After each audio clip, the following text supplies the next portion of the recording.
"I do," I said, standing by Jen's side, promising till death do us part. One of the happiest moments of my life, and I almost missed it. See, just 6 months after returning home, I thought about ending my life to stop the pain.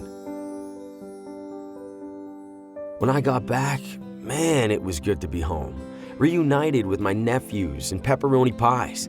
But eventually, the good times were harder to find.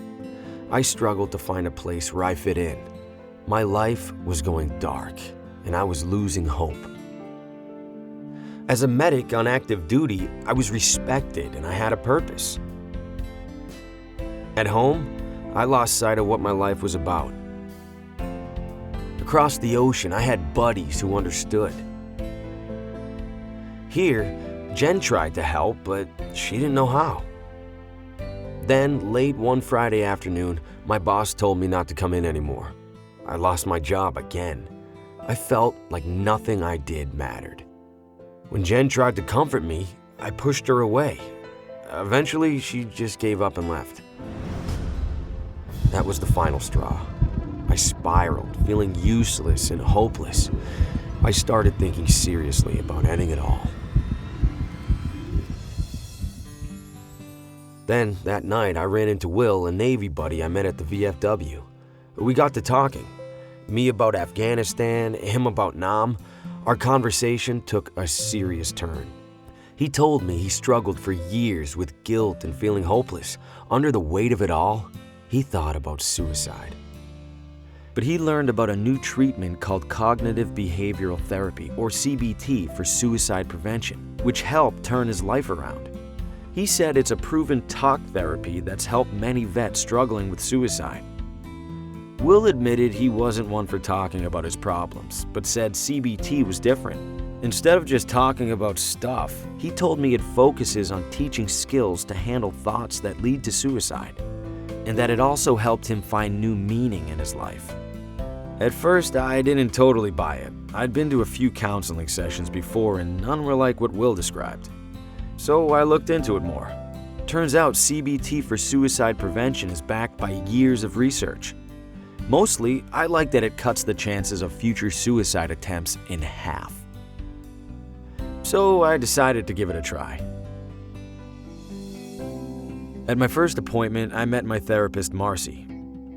I wasn't totally feeling it, but she seemed nice. After talking a bit, Marcy invited me to explain what had happened that led me to consider suicide. It actually felt good to get it out and have someone listen. From my story, we noticed that losing my job and Jen triggered specific thoughts, feelings, and behaviors. Marcy taught me how to look out for these as warning signs of a future crisis, and we came up with things I could do before things got too far, like distract myself from negative thoughts and not spend too much time alone. Will was right, this treatment was different, and I liked that Marcy didn't judge me.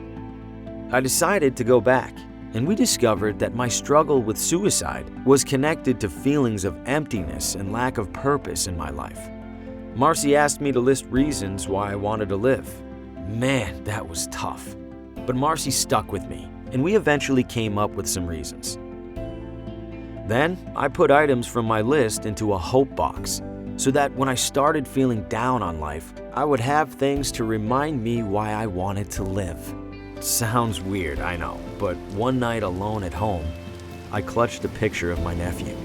It actually worked. I wanted to live for that boy.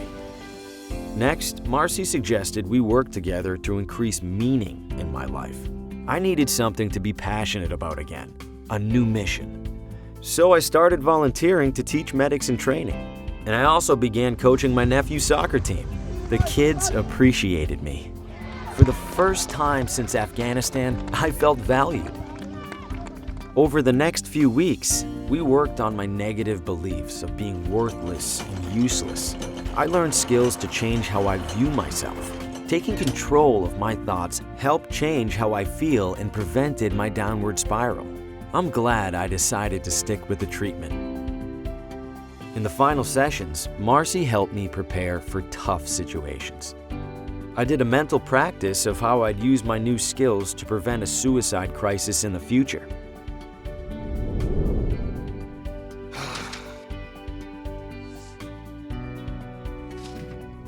I was proud of being able to put my new skills into action.